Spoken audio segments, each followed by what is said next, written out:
Mbah karepe yang ngono le. Sumi. Selamat malam Mas I. Selamat malam juga Mbak. Iya, suaramu kok malih-malih. Malih-malih piye? Ya mang koyo ndak ngono saiki kok digedhek-gedhek. Ya ora gedhe, iki mau pancene yo digedhekke karo operatore. Nggih.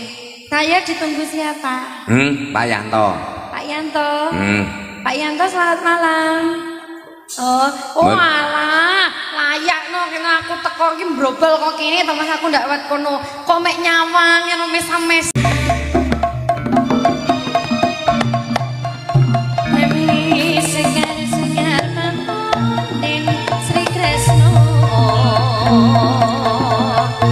Wes to.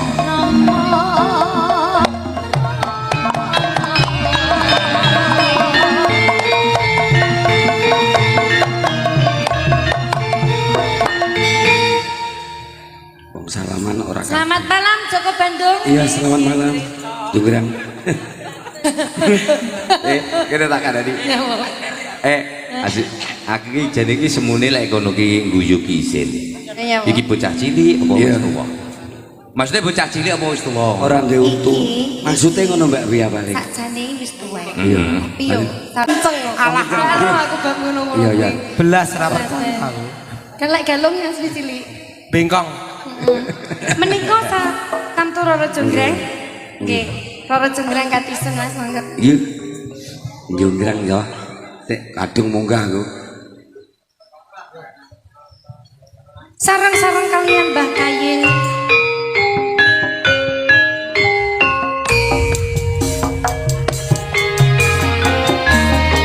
Ya budaya Panji Nusantara. Sarangan kalian budaya Panji Nusantara. Jadi ini gak kadung munggah. SD Audio. Nggih enggak apa-apa, mimik dulu. Roro Jonggrang kowe pancen ayu tenan. Matur suwun lho Mas. Ramokan aku nandang kasmaran. Waspadakno prajuritmu kalah perang. Mula kowe dadi wanita goyongan. Joko Bandung kowe ojo kumelungku barang iki kanggoku durung rampung pilot mati kang Mas Prabu Kumala kanggo sedo labuhe wono segoro. Tobat-tobat kowe wanita keparat. Ora ngerti yen Bandung lanang dijagat.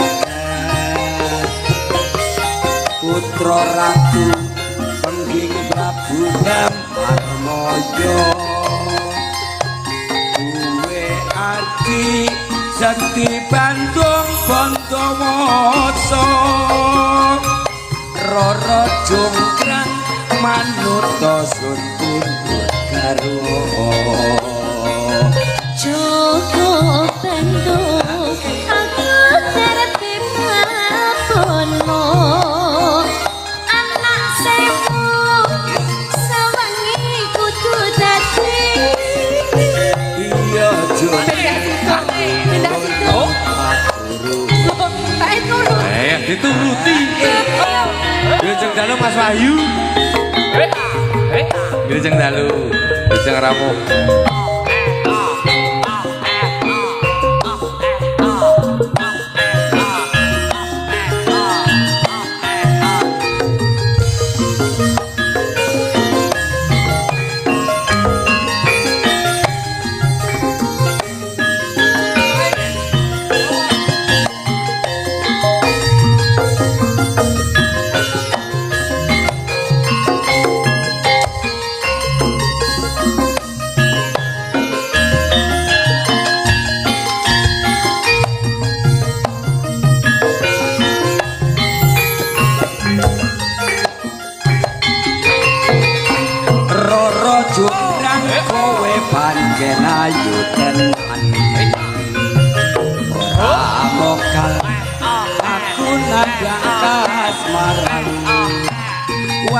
dadakno prajuritmu kalah perang mula kowe dadi wanita goyongan cukup kandung kowe ojo kumalungku perang iki kanggo kuturunanku bela mati kanggo Mas Prabu Kumala kanggo seta lampuhe Wonosagara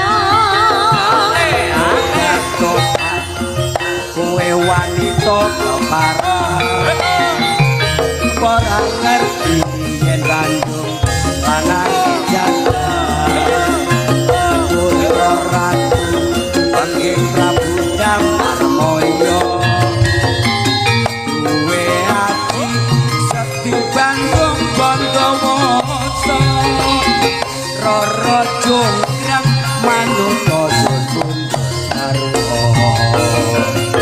cukup bendung aku terpi bepono candi sewu sewengi kudu dadi iya jonggrang anyuwunmu tak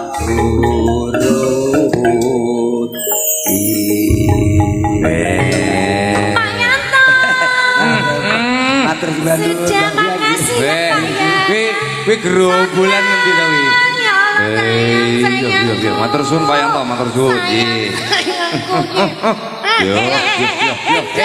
nyapa nang kono Lho nyapa lho jane iki ning kono iki? gendakku klumpuk kabeh Brondong-brondonge kaya ngono iki. Tomo iki lek berbicara iki ndak ada rasanya kesepian sih deh Jan tenan. kayak ini